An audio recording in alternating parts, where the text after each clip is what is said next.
Chapter 4. We've got a mummy loose in our building, I announced at school the next morning. Oh, yeah? Said Andrew Clancy. Well, we had a zombie loose in our building last week. The week before that, we had a werewolf. Andrew Clancy always tries to top anything anybody says. Nobody takes him very seriously. How do you know you have a mummy loose in your building? Asked Spencer Sharp.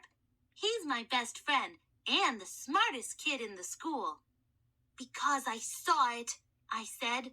I opened this mummy case, and there it was, all wrapped in these yucky bandages. It looked like a kid or something.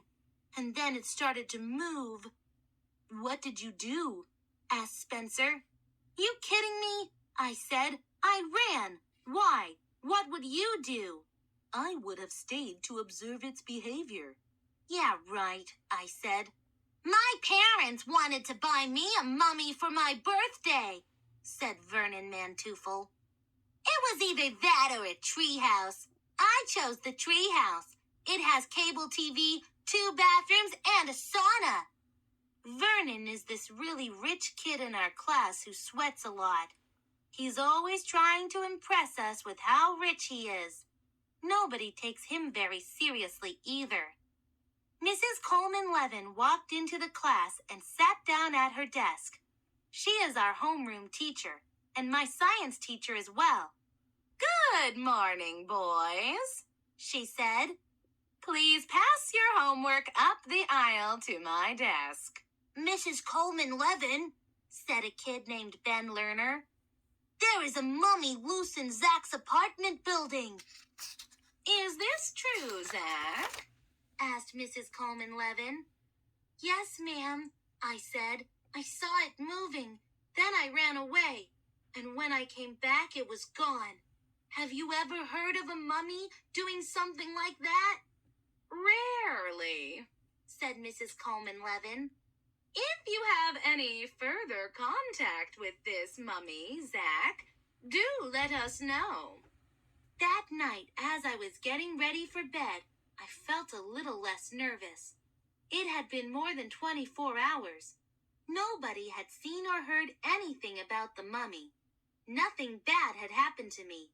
Maybe there wasn't a curse after all. Maybe the mummy had gone to another building, in another neighborhood, in another country. I turned off the light and went to sleep. That night I had weird dreams. I was in Vernon's treehouse in the sauna. Suddenly, a zombie walked in. He wanted to use the sauna, and he kicked me out. Then the treehouse turned into the Temple of Dendur. I was looking at a painting of a mummy. The mummy in the painting started unwrapping itself. Underneath, it was a werewolf. The werewolf smelled like dried hay. Then, gradually, I woke up. You know how sometimes when you wake up, you think you're still in a dream? That's how I felt. In fact, I could still smell the dried hay. As my eyes grew accustomed to the dark, I saw something so creepy I stopped breathing. There was somebody standing at the foot of my bed. Oh, please, I thought, let it be my dad. But if it was my dad, why did he smell like dried hay? And why was he so short? Dad, I whispered, is that you? There was no answer. With my heart beating in my throat, I slowly reached for the switch on my bedside lamp. I turned it on. Yikes! Standing at the foot of my bed was the mummy! I screamed. Oh, please, kind sir, do not be afraid, said the mummy. Its voice was the voice of a kid with a very hoarse voice, a voice that hadn't been used in thousands of years. Who are you? I said when I could speak. What are you doing in my room? My name, said the mummy, is Ichnaton. Ichnaton II, to be exact. But you can call me Icky. Icky? I repeated. Yes, said the mummy.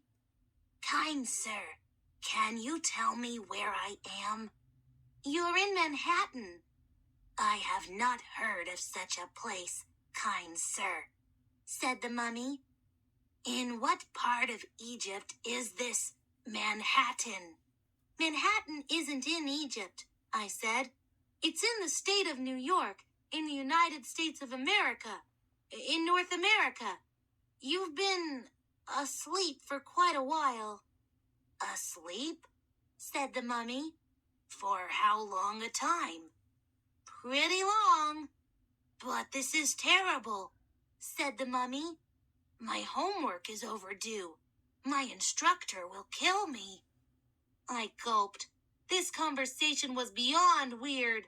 But somehow, I wasn't so scared anymore.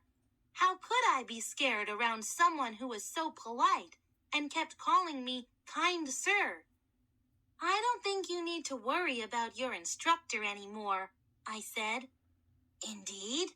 Said the mummy. How can you be sure? Trust me, I said. By the way, my name is Zack. It is pleasant to meet you, Zack, said the mummy. But I am frightened and hope you can help me. You're frightened? I said. Of what? Someone is following me. I don't know who it is or what they want.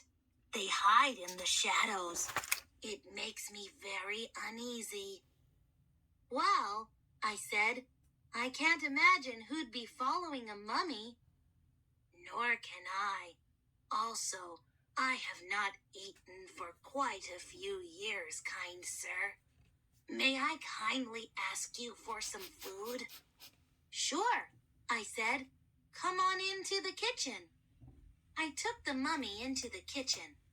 By the way, I said, there was a sign on your mummy case that said whoever disturbed the sleep of the mummy would be cursed. What exactly is the curse? Oh, you know, said the mummy. The usual. Things begin falling off the body of the person who was cursed. Fingers, toes, noses, that sort of thing. Yikes! I felt dizzy.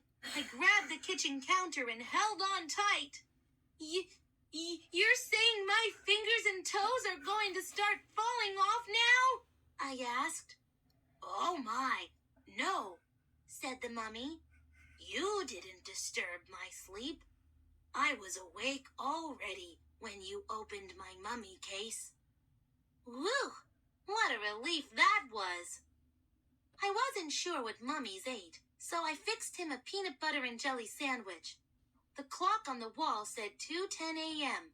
Boy, what an hour to be making a peanut butter and jelly sandwich for a mummy in my kitchen. I handed him the sandwich. I thank you from the bottom of my heart, Zack, said the mummy. What is this? A peanut butter and jelly sandwich, I said. Ah, said the mummy.